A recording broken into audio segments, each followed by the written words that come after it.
Покорение вершин – занятие не только для альпинистов. Для меня это активное хобби, которому я посвящаю свободное время. А дочь меня полностью поддерживает. Ей всего 7 лет, но она с легкостью преодолевает высоту. И учу ее быть внимательной и аккуратной. Уверен, что эти качества помогут ей добиться своей цели в жизни и исключить возможные падения.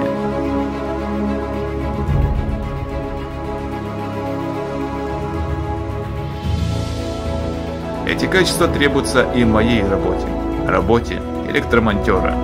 Перед тем, как подняться на электроустановку, я проверяю исправность своей защиты. Страховочная привязь – это важный элемент страховочной системы, который применяется при высотных работах.